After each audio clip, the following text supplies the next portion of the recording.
안녕하세요. 아크인사이트의 아크입니다. 저는 개인적으로 비트코인이 언젠가는 10만 달러 이상 간다고 봅니다. 다만 시기의 문제죠. 이 차트를 본다면 여러분은 어떤 생각이 드나요? 비트코인이 망했네? 라고 생각할 수도 있고 저점 대비 저만큼이나 올랐어? 라고 생각할 수도 있습니다. 중요한 점은 중간중간에 있는 몇 개월에 걸친 이런 끔찍한 하락장은 잘 보이지 않는다는 점입니다. 만약 여러분이 저 파란 박스 구간에서 친구에게 비트코인을 사라고 추천했다면 여러분은 맛있는 것을 많이 얻어먹었을 것입니다. 반면 저 빨간 박스 구간에서 친구에게 비트코인을 사라고 추천했다면 여러분은 대역죄인이 되어 있겠죠. 다시 돌아와 이렇게 넓게 봤을 땐 2021년 이전에 비트코인을 구매만 했다면 현재 기준 돈을 벌었습니다.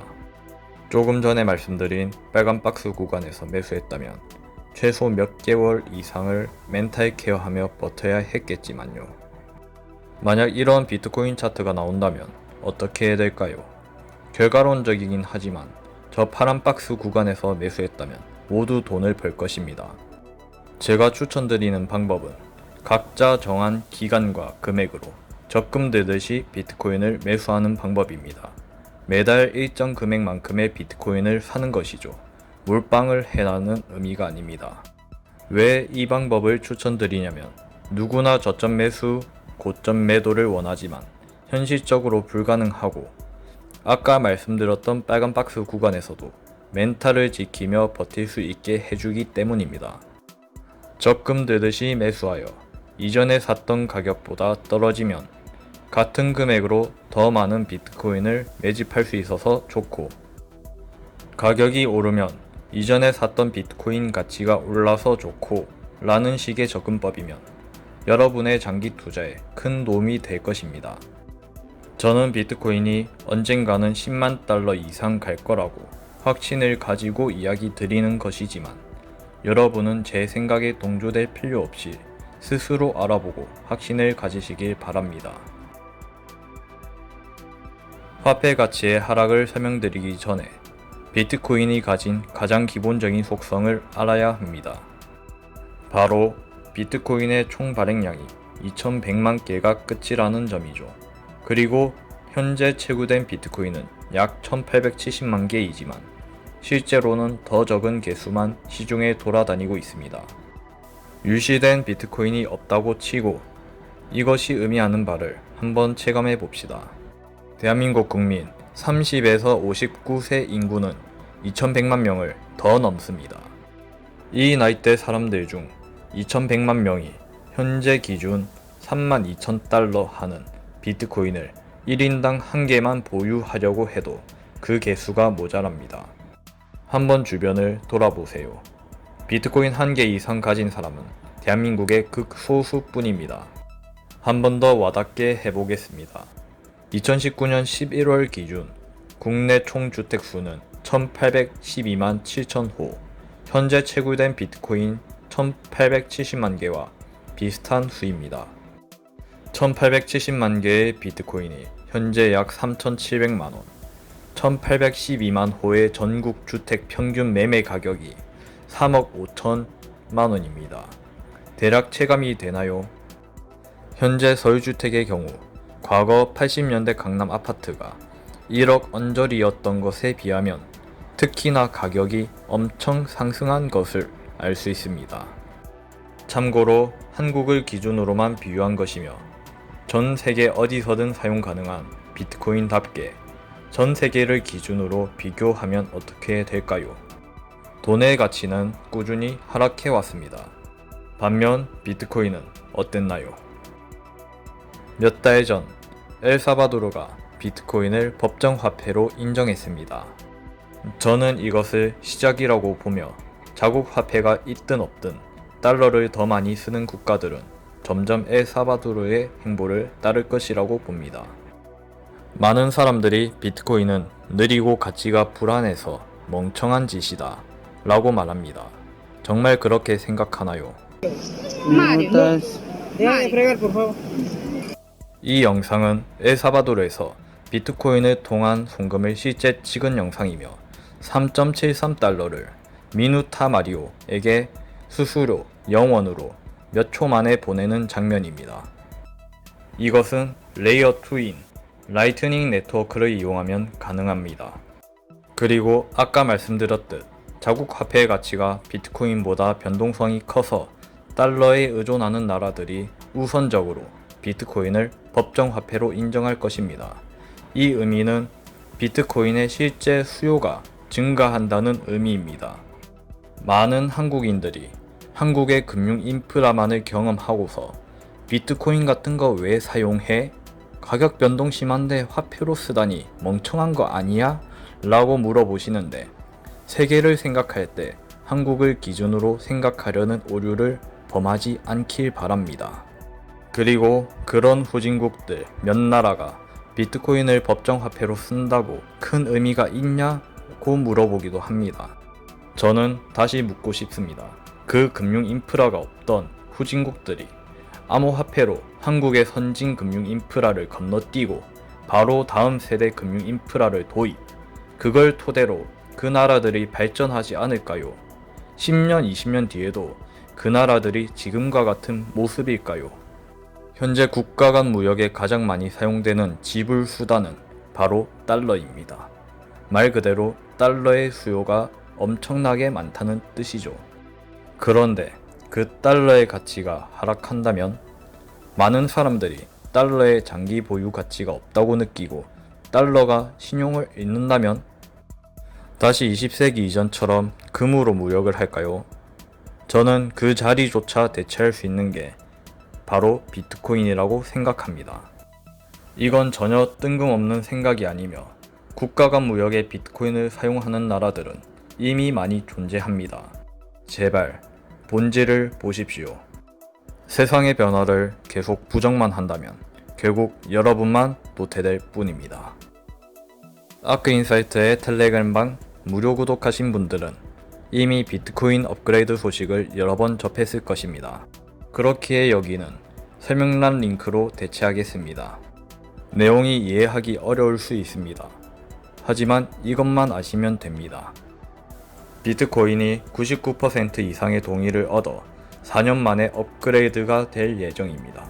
이 의미는 앞으로 비트코인이 계속해서 발전할 가능성이 있다는 것이죠. 이 부분도 제가 꾸준히 말씀드렸듯이 암호화폐 산업이 제도권으로 도입돼야 합니다. 그것에 따른 법적 규제 관리 글로벌 표준이 만들어져야 하고 미국 같은 선진국이 글로벌 표준을 만들면 다른 나라들도 결국 따를 수밖에 없습니다. 미국이 달러 기축을 지키기 위해 비트코인을 금지할 것이다 라는 의견도 있습니다. 제 생각은 글쎄요. 저는 오히려 미국도 달러의 시대가 언젠가 끝날 것을 알고 있다고 생각합니다. 만약 미국이 비트코인을 금지하려고 한다면 미국의 기업들도 보유하지 못하게 했겠죠. 하지만 몇 개월 전 기준으로도 이미 미국의 보유 비트코인이 225만 개를 넘어갑니다. 전체의 약 12%고 현재 미국은 더 많은 비트코인을 보유 중입니다. 그리고 비트코인 채굴 산업도 동아시아 중국에서 북미, 미국으로 이동 중이죠. 미국 정부가 정말 비트코인을 금지할 것이라고 보십니까? 만약 비트코인을 금지하는 국가가 있다면 그 정부는 사회주의 국가를 원하거나 개인의 사유재산을 통제하고 싶어 한다고 생각하시면 됩니다. 저는 이번 21세기가 현금에서 암호화폐로 전환되는 시기라고 생각합니다. 많은 암호화폐들이 각자의 역할을 찾아갈 것이며 수많은 의미 없는 암호화폐들은 사라질 것입니다.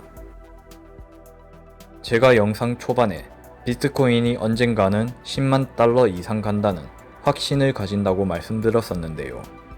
참고로 저는 과거와 현재의 주어진 상황을 기준으로 확신을 가지는 것이며 미래에 모두가 생각하지 못한 다른 변수가 생긴다면 저뿐만 아니라 확신을 가지고 계셨던 여러분도 그때의 변수에 따라 맞춰가는 것을 추천드립니다. 말 그대로 과거와 현재의 상황을 기준으로 비트코인이 10만 달러 이상 간다고 저는 확신하는 것입니다. 그럼에도 해당 변수들이 일어난다면 장기간 비트코인 가격 하락 및 가격 상승을 막는 요인이 될 수 있습니다. 지금까지의 세계 경제는 확장과 수축의 사이클로 빠르게 성장하였습니다. 그 확장과 수축은 주로 돈으로 해왔고, 돈을 빌려 성장하는 확장, 빌렸던 돈을 갚는 수축의 반복이었죠. 하지만 한 번의 수축 타이밍을 놓쳤고 미국 및 세계 경제는 이미 엄청난 부채 폭탄 앞에 놓인 상황입니다. 이런 상황에 세계 경제 위기감이 고조되면서 서로 먼저 부채를 갚으려 하거나 투자했던 자금을 회수하는 현상이 글로벌하게 일어난다면 어떤 광경이 펼쳐질까요? 돈을 빌렸다는 의미는 달러를 빌렸다는 의미인데, 저런 현상이 일어난다면 달러를 갚기 위해 달러의 수요는 폭발하고 심지어 쟁여놓으려는 현상까지 일어날 것입니다. 코로나 초기 연준은 이 현상을 막기 위해 무제한 양적 완화를 선포하였고, 달러가 무제한적으로 풀리니 자산 시장은 빠르게 버블의 길로 향하였습니다. 일론 머스크의 말 한마디로 코인 시장 및 도지코인 가격이 급변동했던 것처럼 말 한마디로 세계 경제를 좌지우지할 수 있는 연준이 가장 큰 변수입니다. 연준은 경제 정상화, 특히 미국 경제 정상화를 원하지만 엄청난 고통을 감내하지 않고는 이미 돌이킬 수 없는 상태까지 왔습니다. 미국이 코로나로 인해 무제한 양적 완화를 했다고 했는데 장기간 지속될 경우 달러의 신뢰를 잃을 수 있기 때문에 언젠가는 멈춰야 합니다. 하지만 실물 경제가 그만큼 성장하지 않은 채 양적 완화를 멈춘다면 자산 가격들의 하락에 시장은 침체될 것입니다. 제가 생각하는 연준은 디플레이션 우려가 생기면 다시 양적 완화를 할 수밖에 없다고 봅니다. 그러다가 하이퍼 인플레이션이 올 수도 있겠죠. 하지만 제가 가장 일어나지 않았으면 하는 변수는 그럼에도 연준이 경제 정상화를 위한 행동을 강행한다는 것인데, 그렇게 된다면 전 세계 서민 경제는 극심한 고통이 뒤따를 것입니다. 그리고 자산 가격 및 비트코인의 가격이 다시 상승하기 위해서는 좀 더 오랜 기간이 걸릴 수도 있겠죠. 세계 경제의 생산성 효율은 조금씩 상승해 왔지만 돈의 힘을 이용해 경제 및 자산 가치를 더 빠르게 상승시켜 왔습니다. 한마디로 많은 곳에 버블이 껴있다고 볼 수 있습니다.